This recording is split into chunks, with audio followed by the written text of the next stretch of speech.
जी अस्सलाम वालेकुम, क्या हाल है? सब लोग खैरियत से हैं। बहरहाल अता तारड़ साहब की प्रेस कॉन्फ्रेंस ने ये साबित कर दिया कि इमरान खान साहब के साथ मुलाकातों पे क्यों पाबंदी लगी है। ये प्रेस कॉन्फ्रेंस में ऐसी कौन सी चीज़ थी जिसका जिक्र हम आज के वीलाग में करेंगे। और इस हुकूमत ने भी अपने अखराजात कम करने का फ़ैसला कर लिया। हर हुकूमत आते हुए इस किस्म का ऐलान क्यों करती है और बिल आखिर फिर उस ऐलान का निकलता क्यों नहीं है कुछ, ये भी हम आपको आज के वीलाग में बताएंगे। और इमरान खान साहब के ख़िलाफ़ जो एक मनी लॉन्ड्रिंग का केस चल रहा है, 190 मिलियन पाउंड का केस जो चल रहा है, उसके अंदर आज 3 गवाह मजीद भुगता दिए गए हैं। और आज इमरान खान साहब की मीडिया के साथ थोड़ी सी इंटरेक्शन भी हुई। इंटरेक्शन क्या थी ये भी हम आपको आज के वीलाग में पूरी तफसील के साथ बताएंगे। इमरान खान साहब के खिलाफ 190 मिलियन पाउंड की मनी लॉन्ड्रिंग का केस चल रहा है और ये नैब का केस है, ज़ाहिर है, और अल कादिर यूनिवर्सिटी से ये मंसूब है। और ये क्लेम किया जा रहा है कि इमरान खान साहब ने मलिक रियाज साहब को 190 मिलियन पाउंड पाकिस्तान में पार्क करने के एवज़ कुछ ज़मीन दी थी जिसके ऊपर अल कादिर यूनिवर्सिटी बनी थी।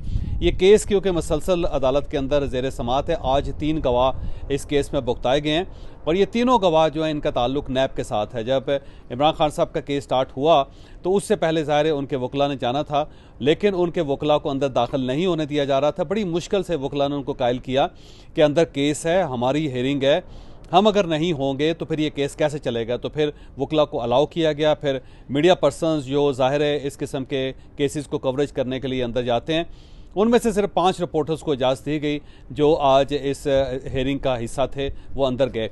और उसके बाद फिर 3 गवाह जिनका ताल्लुक नैब के साथ था उनकी स्टेटमेंट से रिकॉर्ड हुई। और ये तीनों गवाह क्योंकि नैब के साथ ताल्लुक रखते हैं, लिहाजा इसके अंदर कोई ख़ास चीज़ नहीं थी जो आपके साथ हम जिक्र जिसका कर सकें। अलबत्ता जो मेन इसके गवाह हैं जिनके ऊपर हेयरिंग होनी है, जिनके ऊपर समात होनी है, वो ज़ाहिर है वो ज़ेर ज़मीन है, वो सरहद सामने नहीं आ रहे और उनमें मलिक रियाज साहब शामिल हैं। अगर मलिक रियाज साहब इस केस का हिस्सा नहीं बनेंगे तो फिर इस केस का कोई ख़ास फ़ायदा नहीं हो सकेगा। बाकी अली बुखारी साहब जो हैं वो भी नहीं है पाकिस्तान के अंदर, लिहाजा ज़ाहिर है उनका भी कोई फ़ायदा नहीं है।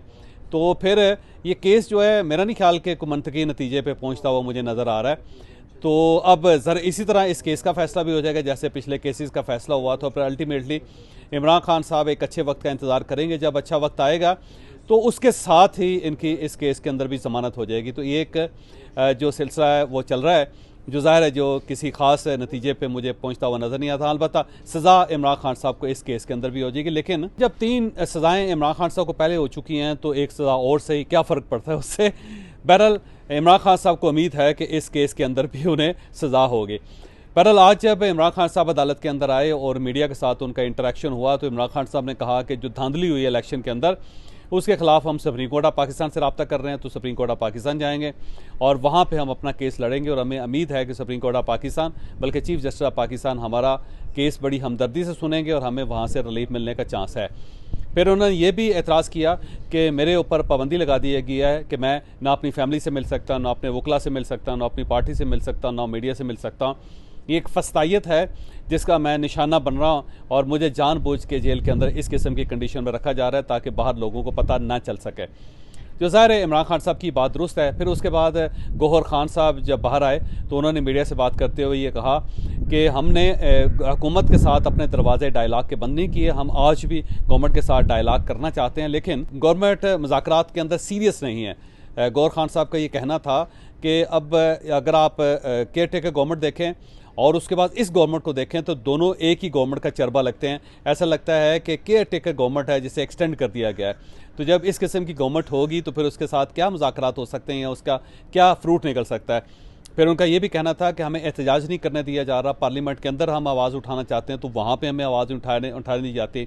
सड़कों के ऊपर अगर हम अपना राइट इस्तेमाल करना चाहते हैं तो हमें सड़कों के ऊपर भी राइट इस्तेमाल नहीं करने दिया जा रहा। फिर इमरान खान साहब हमारे लीडर हैं, उनके साथ हमारी मुलाकातें होनी हैं। अब हमने सेनेट के उम्मीदवारों का हमने फ़ैसला करना है लेकिन उनके साथ मुलाकात करने नहीं दी जा रही। आज हमारी मुलाकात हुई लेकिन उसमें हमने सेनेट के लिए कुछ उम्मीदवारों का फ़ैसला किया, बाकी उम्मीदवारों का भी फ़ैसला नहीं हो सका। लिहाजा हमें बार बार मुलाकातें चाहिए लेकिन मुलाकातों पर इमरान खान साहब की पाबंदी लगा दी गई और ये ऐसा लगता है जैसे हमें सेनेट के इलेक्शन से बाहर रखने की पूरी कोशिश की जा रही है। फिर उनका ये भी कहना था कि बर्फ़ पिघलनी चाहिए, बर्फ़ पिघलेगी तो फिर ही मुज़ाकरात हो सकेंगे, लेकिन अगर बर्फ़ नहीं पिघलती और बर्फ़ का पहाड़ अपनी जगह कायम रहता है तो फिर इस गवर्नमेंट के साथ हम कैसे मुज़ाकरात कर सकते हैं। तो गौहर खान साहब ने एक साइड पे ये अंदिया दिया कि हम आपसे बात करने के लिए तैयार हैं, आप थोड़ा सा आगे बढ़ें। और साथ ही उन्होंने ये भी कह दिया कि गवर्नमेंट जो इसका तरीक़ाकार ठीक नहीं, जब तक इसका तरीक़ाकार ठीक नहीं है तो हम इनके साथ डायलॉग में नहीं जा सकते, क्योंकि बर्फ़ की दीवारें उन्होंने खड़ी की हुई है, जिसके पार देखना, जिसके पार जाना इतना आसान काम नहीं है। बहरहाल ये दूसरी आवाज़ है पाकिस्तान तहरीक इंसाफ की तरफ से, जिसने मुज़ाकरात के दरवाजे खोले। इससे पहले बैरिस्टर अली ज़फ़र साहब ने कल मैसेज ये दिया था कि अगर 3 शराइत हैं हमारी, अगर उन 3 शराइत पर बात की जाए तो हम गवर्नमेंट के साथ बैठने के लिए तैयार हैं। लेकिन बहरहाल आज गौहर खान साहब ने भी कह दिया, लेकिन मुझे नहीं लगता कि पाकिस्तान तहरीक इंसाफ और गवर्नमेंट के दरमियान को मुज़ाकरात हो सकते हैं या फिर कामयाब हो सकते हैं। उसकी बुनियादी वजह यही है कि दोनों ने एक दूसरे के खिलाफ ठीक ठाक किस्म का स्टांस ले रखा है। अब इस स्टांस से पीछे हटना दोनों के लिए इतना आसान काम नहीं है, बिलखसूस पाकिस्तान तहरीक इंसाफ के लिए, जो इस गवर्नमेंट को धांधली ज़्यादा गवर्नमेंट समझती है, जो ये समझती हैं कि ये फार्म 47 की पैदावार है। तो जब आप गवर्नमेंट को गवर्नमेंट ही नहीं मानते, कौमी असम्बली को कौमी असम्बली नहीं मानते, तो फिर आप इनके साथ डायलॉग कैसे करेंगे? तो मेरा ख्याल है सिर्फ एक जेस्चर दे के पाकिस्तान तहरीक इंसाफ गवर्नमेंट को थोड़ा सा सॉफ्ट करना चाहती है, क्योंकि आज जाहिर है अली अमीन गंडापुर साहब की भी प्राइम मिनिस्टर के साथ मुलाकात इस वक्त हो रही होगी या फिर हो चुकी होगी, क्योंकि जिस वक्त मैं ये रिकॉर्ड कर रहा हूँ उस वक्त तक मुलाकात की खबर नहीं आई। तो बहरहाल आज ये भी एक ऑप्शन खुलेगा, क्योंकि जब अली अमीन गंडापुर साहब प्राइम मिनिस्टर के साथ बैठेंगे, प्राइम मिनिस्टर उनके साथ बैठेंगे और दोनों एक दूसरे की तारीफ़ करेंगे और मामलात को आगे बढ़ाने की कोशिश करेंगे, तो एक चैनल ये भी खुल जाएगा। तो एक चैनल अली अमीन गंडापुर साहब का खुलेगा, दूसरे 2 चैनल जो हैं वो गौहर खान साहब और अली ज़फ़र साहब खोल रहे हैं, ताकि मुज़ाकरात किसी न किसी जगह पे हो सके और फिर हम इमरान खान साहब के लिए रिलीफ ले सकें। तो कोशिश पाकिस्तान तहरीक इंसाफ की तरफ से है, क्योंकि उन्हें अंदाज़ा है इस चीज़ का कि हम इस मामले को ज़्यादा लिंगर ऑन करके कोई ख़ास फैसिलिटीज़ या ख़ास रायतें हासिल नहीं कर सकते। अगर हमने सियासत करनी है, अगर हमें राय चाहिए, तो फिर हमें गवर्नमेंट के साथ बैठना पड़ेगा, गवर्नमेंट के साथ कहीं ना कहीं मामलात को इंगेज करना पड़ेगा। तो ज़ाहिर है पाकिस्तान तहरीक इंसाफ जो इस तरफ बढ़ रही है, लेकिन मुझे नहीं लगता कि इमरान खान साहब इन मुज़ाकरात को कामयाब होने देंगे। उसकी वजह यह है कि इमरान खान साहब को इन मुज़ाकरात में नुकसान है, क्योंकि वो खुद जेल में बैठे हुए हैं, और अगर पार्टी उनकी बाहर हुकूमत के साथ मुज़ाकरात करके कोई स्टैंडिंग कमेटीज़ की चेयरमैनशिप ले लेती है, या वो अपना ज़ाहिर अपोजिशन लीडर बना लेते हैं, कुछ अपनी फैसिलिटीज़ में इजाफा कर लेते हैं, तो उसका इमरान खान साहब को कोई ख़ास फ़ायदा नहीं है। लिहाजा इमरान खान साहब इन डायलॉग को बहुत आगे नहीं चलने देंगे। ये इसी तरह कभी हो जाएंगे, कभी रह जाएंगे, कभी नहीं होंगे, कभी बयानबाजी खिलाफ हो जाएगी, कभी हक में बयान दे दिया जाएगा, लेकिन मामलात आगे नहीं बढ़ेंगे, क्योंकि जब तक इमरान खान साहब को रिलीफ नहीं मिलती, किसी तरीके से भी पाकिस्तान तहरीक इंसाफ गवर्नमेंट के साथ नहीं बैठ सकेगी। आज के दिन अता तारड़ साहब ने इंकशाफ किया, 2 इंकशाफात किए, बल्कि उन्होंने एक तो उन्होंने कहा GSP+ जो है पाकिस्तान तहरीक इंसाफ चाहती है कि वो ये राइट जो है वो हुकूमत पाकिस्तान से ले ली जाए, लिहाजा यूरोपियन यूनियन के साथ अप्रोच करने की पूरी कोशिश की जा रही है। एक उन्होंने ये इंकशाफ किया जो ज़ाहिर है बड़ा खौफनाक है, और अगर पाकिस्तान तहरीक इंसाफ यूरोपियन यूनियन के ऊपर दबाव डालती है या उनको ख़त लिख देती है, तो उससे ज़ाहिर पाकिस्तान को तजारती सतह पे एक्सपोर्ट्स के लेवल पे बहुत ज़्यादा नुकसान होगा, जो ज़ाहिर है पाकिस्तान के लिए ख़तरनाक होगा। और इमरान खान साहब से कोई चीज़ बाइद नहीं है, इमरान खान साहब ये कर सकते हैं, उनके अंदर ये पोटेंशल है कि वो आलमी अदालत इंसाफ में भी जा सकते हैं, UN के अंदर भी खड़े होकर हुकूमत पाकिस्तान या रियासत पाकिस्तान के ख़िलाफ़ एक तकरीर ठोक सकते हैं, उनके अंदर ये एबिलिटी है। तो अगर अता तारड़ साहब ने ये बात की है तो मेरा ख्याल है उसे सीरियस लेना चाहिए। गो पाकिस्तान तहरीक इंसाफ इसका इनकार कर रही है, और उन्होंने प्रेस रिलीज से इस तासुर को ख़त्म करने की कोशिश की है कि हमारा कोई ऐसा किसी किस्म का प्लान नहीं है, और ये हुकूमत जानबूझ के ऐसा इंप्रेशन दे रही है कि हम कोई एंटी स्टेट या एंटी पाकिस्तान है। तो उन्होंने इसको रिजेक्ट कर दिया, इस एतराज़ को, लेकिन हुकूमत की तरफ से ये कहा जा रहा है, और ये आवाज़ पहली नहीं है, इससे पहले प्राइवेट महफलों में हुकूमत पाकिस्तान के वज़रा और पाकिस्तान मुस्लिम लीग नून और पाकिस्तान पीपल्स पार्टी के लोग ये बात करते रहे हैं। अब अगर ये बात की जा रही है तो इसको सीरियस लेना चाहिए। साथ ही ताड़ साहब ने ये इंकशाफ भी किया कि जो साथी इमरान खान साहब के जेल के अंदर जाकर उनसे मुलाकात करते हैं, वो वहाँ से इंस्ट्रक्शंस लेके आते हैं, और इंस्ट्रक्शंस की बुनियाद पे बाहर निकल के फिर वो एहतजाज करते हैं। तो वो खदशा जो हमने पिछले वीलाक में ज़ाहिर किया था कि इमरान खान साहब के रास्ते इसलिए रोके जा रहे हैं, या इमरान खान साहब के साथियों को इसलिए जेल में मुलाकात करने से रोका जा रहा है कि वो इमरान खान साहब से कोई इंस्ट्रक्शन ना ले सकें। जब इमरान खान साहब से इंस्ट्रक्शन नहीं लेंगे तो फिर वो एहतजाजी एक सिलसिला पाकिस्तान के अंदर स्टार्ट नहीं कर सकेंगे, फिर वो बहुत ज़्यादा खौफनाक किस्म के बयानात नहीं देंगे, क्योंकि इमरान खान साहब वो ग्रिड स्टेशन है जहाँ से ये सारी जो तासुर है वो मिलता है, ये सारी इंस्ट्रक्शंस मिलती हैं, और उन्हीं से ये एहतजाज फिर स्टार्ट होता है पाकिस्तान के अंदर। तो जब इमरान खान साहब से मुलाकातें नहीं की जा सकेंगी तो फिर उसके साथ ही ज़ाहिर एहतजाज उस तरह नहीं हो सकेगा जिस तरह पाकिस्तान में इससे पहले कोशिश की जा रही है। तो एक तासुर तो अता तारर साहब की तकरीर से मिलता है और ये बड़ी हद तक दुरुस्त भी है कि इमरान खान साहब का के दरमियान जो कम्युनिकेशन है इनकी पार्टी की वो इसलिए भी रोकी गई है कि ना रहेगा बांस और ना बजेगी बांसुरी, तो बांस काटा जा रहा है ताकि बांसुरी बज ना सके। तो बांसुरी को बजने से रोकने के लिए ये पाबंदी लगी और अगले 15 दिन तक ये पाबंदी रहेगी। यहाँ पे एक और चीज़ जिसका जिक्र करना ज़रूरी है कि IMF का वफ्द ज़ाहिर पाकिस्तान आया हुआ है और वो गुफ्तगू कर रहा है गवर्नमेंट के साथ।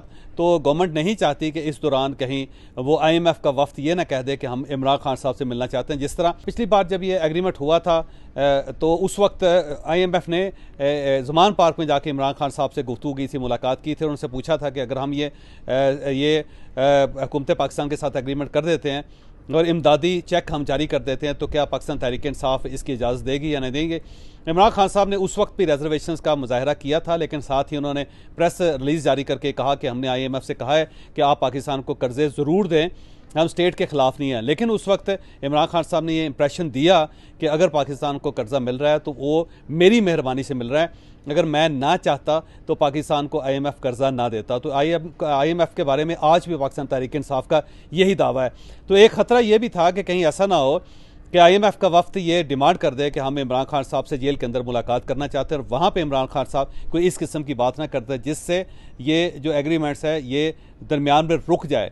तो एक खदशा ये भी था और उसी खदशे की वजह से फिर इस सिलसिले को रोका गया कि इमरान खान साहब के साथी जो हैं वो जेल में उनसे मुलाकात ना कर सके। लेकिन बहरहाल आज हुकूमत पाकिस्तान ने 2 और जेलों को भी हसास करार दे दिया। शायद अटक जेल है और एक मियाँ वाली जेल है और उसके साथ ये अडयाला जेल है, जिनके बारे में ये खबर गर्दिश कर रही है कि इनके ऊपर हमला करने का खदशा है और किसी वक्त भी हमला हो सकता है। और कुछ लोग गिरफ्तार भी किए गए हैं और जो रियासत का कहना है कि ये लोग अडयाला जेल के करीब एक घर के अंदर बैठ के को प्लान कर रहे थे और उनसे बहुत सारे नक्शे भी निकले जेल के। तो एक क्लेम तो ये किया जा रहा है, लेकिन मेरा नहीं ख्याल कि इस क्लेम के अंदर कोई जान है। और सरदस्त मुझे यूँ ही महसूस होता है कि IMF को रोकने के लिए और इमरान खान साहब से ताकि इंस्ट्रक्शंस इनकी पार्टी ना ले सके, ये वजह हो सकती है। और तीसरी वजह ये भी हो सकती है कि जो सेनेटर्स वो बनाना चाहते हैं, जो ज़ाहिर सेनेट का इलेक्शन होना है, तो इमरान खान साहब को रोका जाए कि वो अपने सेनेटर्स का तयन ना कर सकें और अगर तयन हो तो वो तयन किसी और की ख्वाहिश के ऊपर हो जाए, इमरान खान साहब का उसके अंदर इनपुट इतना ज़्यादा ना हो। तो ये 3 ही वजूहात हो सकती है जिसकी वजह से इमरान खान साहब से मुलाकातें रोकी जा रही हैं। बहरहाल पार्टी कोशिश कर रही है कि हुकूमत पाकिस्तान के दरमियान राब्ता पैदा हो जाए, इमरान खान साहब नहीं चाहते।